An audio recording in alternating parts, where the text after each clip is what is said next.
Mon histoire, épisode 3. Bon visionnage.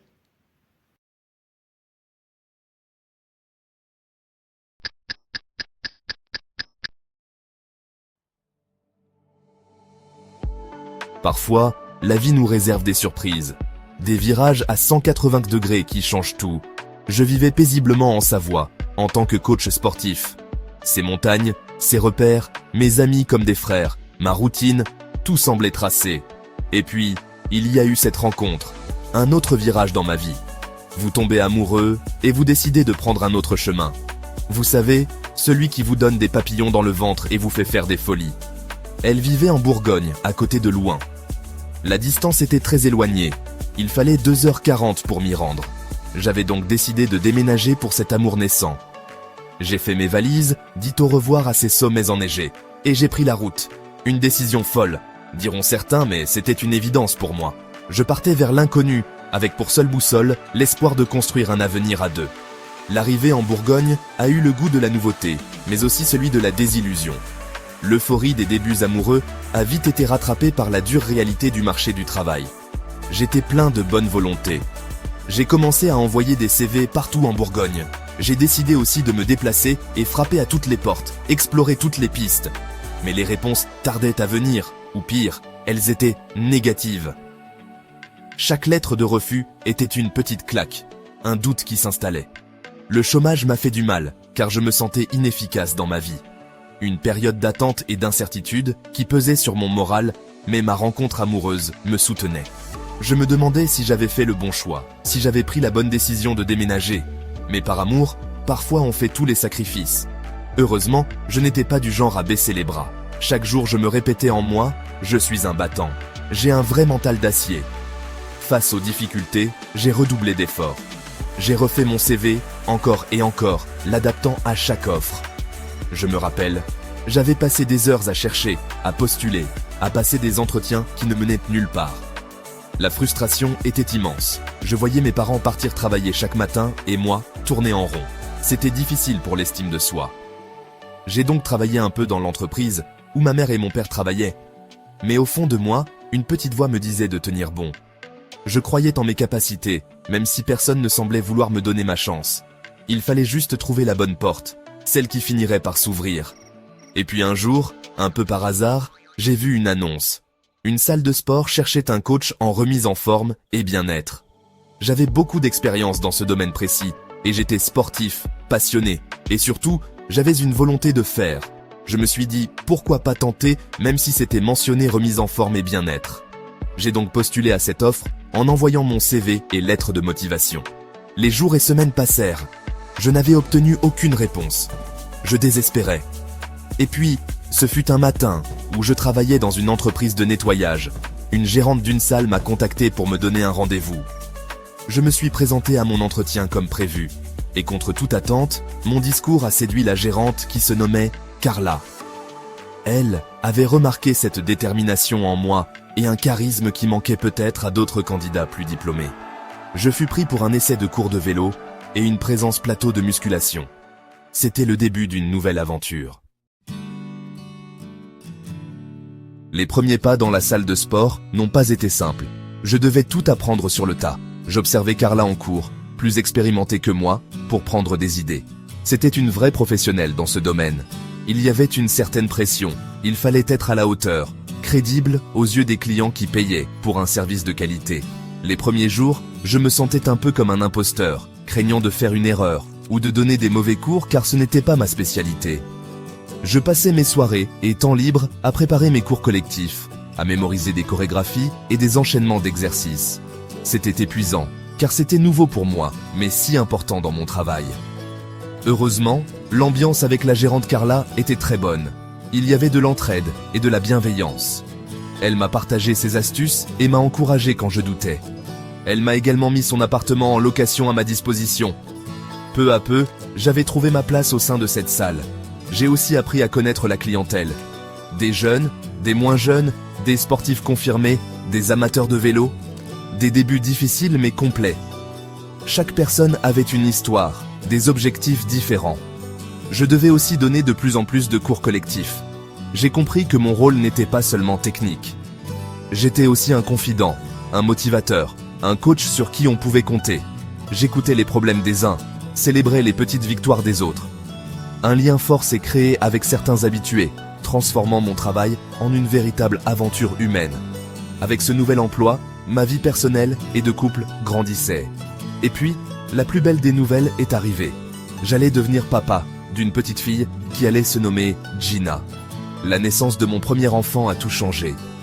Je découvrais les joies de la paternité, les nuits courtes, les pleurs de bébé, les rires et les câlins. C'était un bonheur immense, un nouvel équilibre à trouver entre le travail prenant et physique et cette vie de famille qui me comblait. Les mois passèrent et j'étais de plus en plus apprécié dans mon travail. Et puis, une seconde merveilleuse nouvelle est arrivée. J'allais devenir à nouveau papa d'un petit garçon qui allait se nommer Tino. Une immense joie me comblait. Mais ce n'était jamais simple. J'ai dû trouver une grande maison grâce à nouveau, une connaissance de coaching. C'est un client de la salle, devenu un ami. Un client très apprécié de tous et qui me disait souvent que j'étais le meilleur coach qu'il avait connu. Je prenais de plus en plus d'expérience dans mon métier et mes cours devenaient de qualité. La gérante me laissait carte blanche avec la clientèle. J'étais comme le gérant, ce qui me comblait, car jusqu'à présent, j'avais été pris pour un larbin. La vie semblait me sourire à nouveau stable et heureuse. Mais comme souvent, le calme n'est que passager, et de nouvelles épreuves se profilaient à l'horizon. Ma vie professionnelle et familiale était en pleine ascension. Mes petits grandissaient, ma fille avait 3 ans et mon petit 2 ans. Mais les nuages commençaient à s'amonceler sur sa vie privée et professionnelle. La routine, la fatigue, les soucis du quotidien, tout cela a commencé à peser sur mon couple. Les petites attentions du début ont laissé place à des silences, puis à des disputes de plus en plus fréquentes. J'étais de plus en plus délaissé et j'avais perdu beaucoup de poids. Le dialogue devenait difficile. L'incompréhension s'installait. Puis une nouvelle terrible arriva. La salle allait fermer. J'étais dépité, car je me retrouvais sans travail et une famille à nourrir. Comme j'étais indépendant, j'ai pu faire du coaching à domicile et en salle, pour pouvoir assurer et dû trouver également un travail de week-end, où j'étais employé dans du ménage, sur les aires d'autoroute, une vraie galère. J'ai fait cela 3 mois, en travaillant 7 jours sur 7. J'étais mort de fatigue, car ma vie professionnelle et familiale me prenait beaucoup de temps et d'énergie. Par la suite, un virus est arrivé et a paralysé le monde du travail. J'étais à l'arrêt de nouveau. Entre-temps, j'ai postulé à nouveau de partout car les salles avaient pu réouvrir quelque temps après, mais en intermittence. Un jour, un gérant de salle m'a contacté pour m'employer en tant que coach électrostimulation. Je n'avais jamais fait cela, mais il allait me former à cette méthode. J'ai donc accepté pour un salaire de misère. Pour moi, c'était nouveau, et encore une fois, où il fallait tous réapprendre. Mais mon mental d'acier était là. J'ai exercé cet emploi pendant 1 an. Les clients que j'avais étaient très satisfaits de mon travail. Mais un jour, le gérant m'a contacté pour me dire qu'il n'avait plus besoin de moi, car sa femme allait prendre ma place. En effet, en tant qu'indépendant, on pouvait arrêter mon travail du jour au lendemain. Et encore une fois, je me retrouvais sans emploi avec une famille à nourrir. Me voilà de nouveau face à l'incertitude, face au chômage. J'avais mis tant d'efforts dans ce nouveau job que cette nouvelle m'avait coupé les jambes. C'était une épreuve de plus, qui arrivait au pire moment, alors que mon couple était déjà au bord de l'implosion.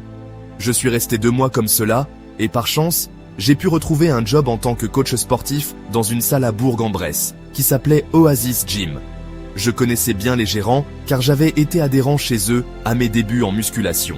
C'était temporaire car je remplaçais une prof que je connaissais qui était en congé maternité pour une période de 10 mois. J'ai dû donner quelques cours collectifs, mais beaucoup moins qu'à Louane. Je me suis vite fait aimer des adhérents. J'adorais ce travail même si j'avais à nouveau 120 km à faire. Puis, petit à petit, j'étais effacé et délaissé dans mon couple. Je n'étais plus soutenu comme autrefois. À l'issue de mon contrat, je me retrouvais encore et encore une fois, sans travail, loin de mes proches et oublié, effacé. Cette période a été très difficile pour moi, à tel point que j'ai eu des idées noires. Mettre fin à mes jours. En effet, j'étais dans un étau qui me compressait, tellement oublié, effacé, critiqué, je ne voulais plus vivre, et failli faire cette erreur. Mais, une pensée d'une fraction de seconde m'a fait reprendre la raison. Mes enfants. J'ai sombré dans une période de dépression. Quelque temps après, la séparation de mon couple. Cela m'a fait très mal, car je ne reverrais plus mes petits tous les jours. Mais la situation était devenue invivable. Le soutien de ma famille et mes amis, Mike et Stéphane, ont été cruciaux pour me remettre sur les rails. La Savoie me manquait. J'ai dû retourner chez mes parents quelque temps, en attendant que je retrouve du travail et un logement. C'était un combat intérieur, silencieux et épuisant. Le mental d'acier que je m'étais forgé avait quand même pris un coup. Tous les mauvais souvenirs me revenaient dans la tête, les disputes, le sentiment d'être oublié. Et surtout, mes petits. J'ai dû rapidement me relever, mais cette fois, j'avais les 2 genoux à terre. Comme un boxeur qui vient de prendre une rafale de coups et qui a les côtes cassées et la tête qui va exploser. J'ai dû m'adapter, accepter des petits boulots pour survivre. Chaque jour était une lutte pour ne pas sombrer complètement. Pour la première fois de ma vie, je n'avais plus l'envie de faire du sport. Mais même au plus profond du désespoir, il y a toujours une lueur. La pensée de mes enfants était ma seule bouée de sauvetage. C'est pour eux que je devais me battre, pour eux que je devais me relever. J'ai puisé dans mes dernières forces, un pas après l'autre, sans savoir où le chemin me mènerait. Est-ce que j'allais continuer à rester dans mes idées noires? Ou j'allais continuer à avancer? Après la tempête vient souvent le beau temps et le temps de la reconstruction. Lentement, péniblement, j'ai commencé à remonter la pente. Se relever d'une telle chute demande un courage immense. Il a fallu que j'accepte la situation, que je fasse le deuil de ma vie d'avant pour pouvoir en imaginer une nouvelle. Grâce à mes proches, j'ai recommencé à me reprendre en main, à refaire du sport, comme toujours, pour moi-même. C'était ma thérapie. J'ai aussi renoué le contact avec mes amis qui m'ont soutenu sans jugement. Ces mains tendues, ces mots d'encouragement ont été précieux. Ils m'ont rappelé que je n'étais pas seul et que j'avais encore des ressources et qualités en moi. La persévérance et la discipline sont des qualités essentielles. J'ai recommencé à postuler, à chercher une issue. Le monde du sport reprenait vie petit à petit après les confinements. J'ai enchaîné les entretiens, essuyé de nouveaux refus, mais cette fois, j'étais différent. Je n'avais plus rien à perdre. Chaque matin, ma première pensée est celle de mes enfants. Puis, je remercie Dieu d'avoir la chance encore d'ouvrir les yeux. C'est une chose que trop de personnes oublient. Et finalement, ma ténacité a payé. Une autre salle de sport, plus petite et qui cherchait un coach, m'a donné ma chance. C'était un nouveau départ. Une page blanche sur laquelle je pouvais enfin réécrire mon histoire professionnelle. Retrouver un travail dans mon domaine de prédilection a été une victoire immense. La preuve qu'il ne faut jamais abandonner. Parallèlement, j'ai réussi à reconstruire une relation plus calme avec mon ex-compagne, pour le bien-être de mes enfants. Nous avons dû garder un contact plus sérieux pour nous concentrer sur notre rôle de parents. J'ai pu revoir et retrouver mes enfants en intermittence. Chaque moment passé avec eux était un trésor, une source de joie pure qui donnait un sens à tous mes efforts et ma vie. Je redevenais le père que je voulais être, et surtout, j'ai remercié le bon Dieu de ne pas avoir eu la très mauvaise idée de mettre fin à mes jours. Voir leur sourire était ma plus belle récompense. J'apprenais à jongler entre mon nouveau travail et ma vie de papa, trouvant un équilibre fragile mais précieux. La vie reprenait des couleurs. Je revoyais mes enfants, mon travail était bien lancé et j'avais retrouvé mes amis et ma famille. Mais un autre drame allait venir. Quelque chose qui ne m'était pas encore arrivé. Une fois de plus, j'ai reçu un coup fatal de la vie. Je sais que la vie est faite de hauts et de bas, que rien n'est jamais acquis. Mais une fois de plus, il fallait accepter d'être à terre.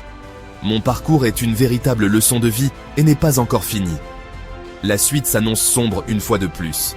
L'histoire n'est pas terminée. La suite, dans le prochain épisode.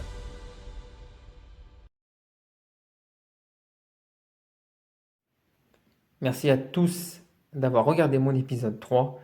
Pour tous ceux et celles qui n'ont pas vu l'épisode 1 et 2, je vous invite à les visionner. À bientôt pour l'épisode 4.